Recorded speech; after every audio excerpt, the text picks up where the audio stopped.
So welcome to my new studio, guys. As you can see, I'm absolutely not in the back of my car.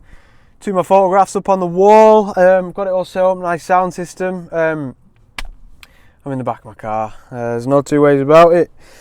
So before I get into the topic of this week's video, I wanted to just a bit of a backstory really. Why am I sat in the back of my car? You'll have watched my video last week, hopefully. If not, it's up in the corner. I went on a cracking adventure with Ian again. Went on a wild camp adventure in Snowdonia, and it was a really difficult hike at times. You know, it was quite challenging. Anyway, long story short, I had a great adventure. The next day I got home and I was thinking about it. And I was thinking about how unfit I was, or how unfit I felt. And throughout my whole life, I've always played sports, or I've always at least been to the gym or been running or something, you know. And it made me realise, that's a bit more challenging than it probably would have been a few years ago. And so I figured, I need to do a bit more exercise.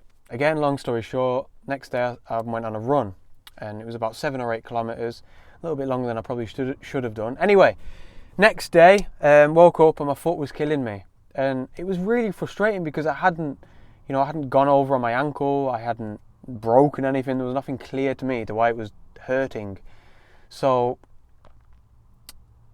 this was on probably the Tuesday, I think. So I thought, you know what, it'll be fine. It'll heal by the weekend. And it did not. So here we are on the weekend. Unfortunately, the foot is still not back in action. These are my socks with seagulls on, by the way, obviously. And yeah, it was it's a bit of a killer, really, because obviously I wanted to get out and shoot landscapes like I do every week. And I wanted to get out and shoot a landscape photography vlog, not sat in the back of my car. So, but unfortunately, I just can't. I need to rest it a little bit more. But I didn't want to not release a video, you know. So I figured I can talk about a topic, and these are the sorts of videos that going forward I probably want to be doing a little bit more. Anyway, let's get into that. Let's get into said topic. 5 problems that I suppose I or we face as landscape photographers, and this isn't like a real specific sort of, one problem is if you don't have a sturdy tripod, the wind will catch it and you'll have blurry photographs. This is a bit more vague. So us as landscape photographers, what problems do we face? So the first one, I think this one's really relevant to me at the minute actually, and that's all to do with inspiration. So what's the story when the inspiration just starts lacking all of a sudden? And by the way, for each of these problems, I want to try and give a little bit of a solution as well, or how I tend to deal with them, just to sort of hopefully try and help a few of you guys out as well. So yeah, when the inspiration starts lacking, it's a killer. I hate it because for me, it can just come out of nowhere. It might be nothing in particular. You know, I'll get to the weekend, which is when I go out and do my photography adventures and stuff. And I just think, I just can't bother going out. And I think summer is a big one as well. This is something that really affects me, and I know it affects a lot of landscape photographers. It gets a bit rubbish, doesn't it? Everything gets really green and vibrant, super harsh light in the middle of the day, the sun's setting and rising at ridiculous times. It can get really, really difficult and tiring. And I think for me, the most important part of dealing with this is acceptance. And I think acceptance of all these problems that I'm going to list is probably the biggest part, although that sounds extremely vague. But what I mean by this is when I first started doing landscape photography, when I first started indulging in it, I was so passionate about it, and even more passionate about it now. But at first, I'd have these off days or times when I think, I don't really want to go out. And I beat myself up about it because I think, you know what, mate, like if you're feeling passionate about this, then you should want to be out doing it all the time. Whereas that's not true in the slightest. Just because, you're passionate about something doesn't mean you have to be mad for it 24/7. And when I started accepting that, it was like a huge weight was lifted off my shoulders, and I felt so much more comfortable. And it's the same with all creators, let's say. I think a really good example would be, say, an author. Say if somebody decides, right, I'm going to write a book, and they're passionate about the topic that they're writing about, and they might be like me or a lot of you guys, they might work full time. So they might be writing the books in the evenings, might be writing their book in the evenings. So of course they're going to get home some days after a 8-10 hour shift and think, oh my God, you know what? Last thing I want to be doing this evening is writing this bloody book. But they might have to force themselves to do it, and a lot of the time they might be fine. Once they get into it, they'll be flowing and they'll be really glad that they've done it. It's a lot like exercising, isn't it? You might not want to go to the gym, but every time you do it, especially once you finish doing it, you feel great about it, unless you injure your foot, of course. Yeah, it's a killer really, but I think that acceptance part of it is huge. Accept that you don't have to be passionate about it 24/7. Accept that you're going to have days where you're just not feeling up to it, and then everything becomes much better. I also think another thing is figuring out your way of trying to get your inspiration back. I still haven't really figured out mine. You know, a lot of photographers say they'll go back to locations where they know they feel inspired, to epic locations, or it might be the opposite. They might go to places they've never been, so they're really trying to challenge themselves. I know a lot of photographers say they'll try a different type of photography. They might just go out and try street photography instead of landscape, just for the crack, just to try something different, to try and bring a bit of the fun and the edge back. So I think that's all about trying to find your own way. But yeah, it's not great when the inspiration just disappears out of nowhere, is it? So that's problem number one. Problem number two, and this is another one I think all you guys can relate to, and that is the pressures of social media to us as landscape photographers. It's horrible, because it's horrible in so many ways. I think social media is brilliant. I don't want to just sit here and slag it off. It's just pros and cons, isn't it? It's great for exposure for your work. YouTube is social media, you know. I've got over 10,000 subscribers now. There's no way I could sit here and slag it. It's fantastic. But at times, I think for me, I'm completely happy to admit that sometimes it gets difficult with the comparison aspect. And what that means is, essentially, I can end up scrolling down Instagram, and I do it all the time, and I'll see all these beautiful photographs from other landscape photographers. And sometimes, if I do it too much, I end up starting feeling a little bit down about myself and about my work, and I get overly self-critical, and it even can start affecting my self-esteem and stuff. It's really toxic. It's terrible to do that. You've got to focus on yourself and use social media to your advantage. You know, I use it for inspiration, general inspiration. I use it for inspiration for locations and stuff. I think that used correctly, it can be a fantastic tool to us as landscape photographers. But I once read a quote, and I'm terrible with my quotes, I'm paraphrasing here again, and it's about social media, and it's something like, you know what, I'm just going to find it on my phone. Alright, sorry guys, because I'm just going to if I didn't find the quote, I was just going to read off some crap to you. We often compare our behind the scenes with everyone else's highlight reel. I think that's fantastic, because it really, really is, you know. I'm quite self-critical with my work, so anything that's on my Instagram, and definitely what's going to be on my portfolio on my website when that's out in a couple of weeks, it doesn't go on there unless I'm at least, let's say, 80% happy with it. I don't think I'm ever 100% happy with my photographs. But it can be difficult, because then you're comparing, if you're comparing yourself to other people on social media, you're looking at their best work. If you look at my portfolio on my website once it's released, or through my Instagram, that's all my best work that I've worked really, really hard for. You might be comparing that to some shots that you might not be particularly happy with, that you got on a weekend in Scotland, for example, and the comparison isn't good. It really isn't. I think it's good to compare yourself to yourself, so perhaps your previous work. But yeah, it can be toxic, social media, and I think you get my point with that one. It needs to be used in the right way, let's say. Now, problem number three, and this is a bit more specific to us as landscape photographers out on the field, and that is how we don't really have control over the subject. And this is the same in other fields of photography as well. It's not just landscape photography, but, you know, oh God, this one was such a hard, bitter pill to swallow when I first started out with landscape photography.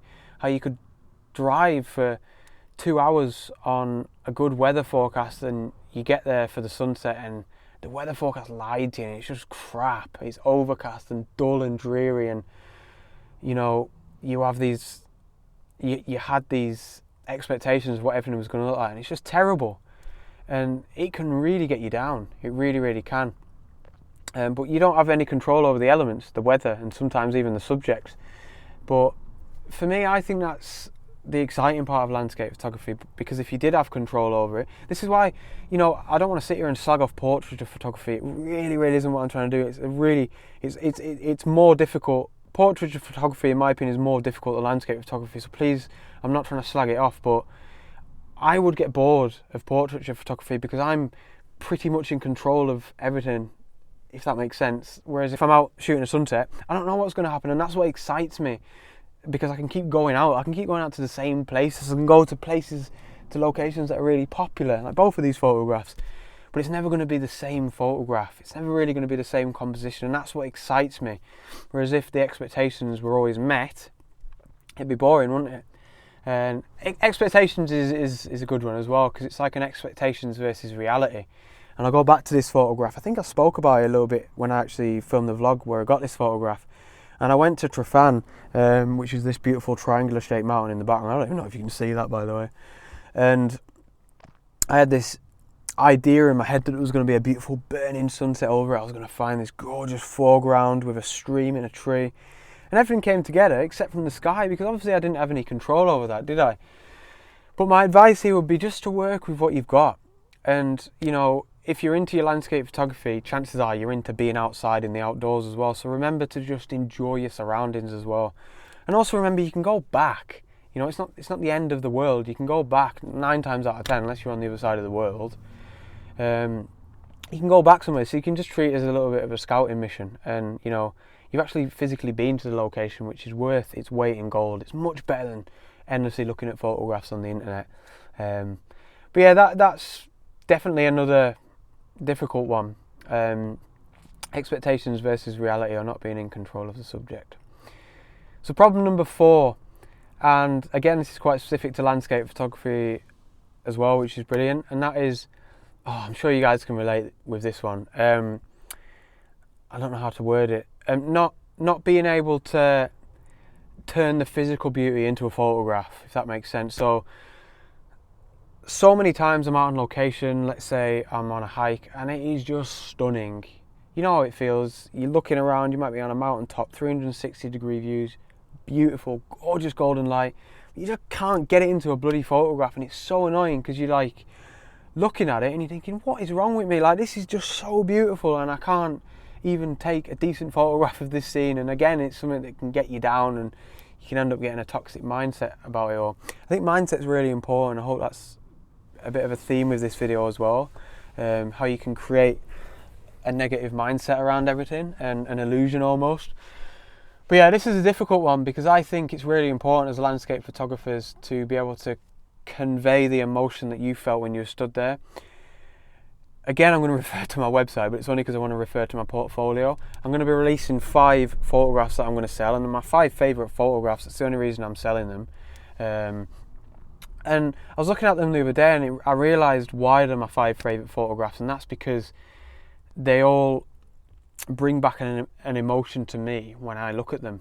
And of course that can be quite a personal thing, but I think the hope with it for me is that it also, a little bit at least, of that emotion gets passed on to the person that purchases the print or looks at the photograph on Instagram even. So I think that's really, really important, being able to try and figure out that, how can you get that emotion across. I always refer to this photograph, and I'll put it here now, of the 3 sisters. I absolutely love this photograph. It's my favourite photograph that I've ever taken, and I love it because I look at it and it's just a pouring of emotion that comes back of how I felt when I took that photograph, and how in awe of that scene that I was, and that was a success. I feel like I managed to, that was a grand vista, and I managed to capture it exactly how I'd envisaged it, and it was just almost perfect. I love that photograph.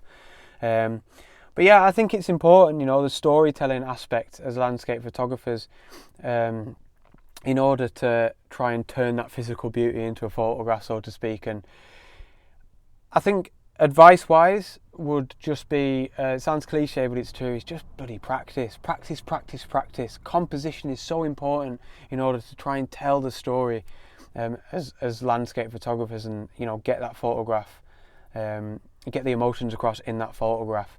It really is really, really important. So that's problem number 4. And finally, problem number 5, and this is a brilliant one. I think this is the most important one, for me at least. And it's great because this one relates to the previous 4 problems, if we're going to keep calling them that. And that is patience.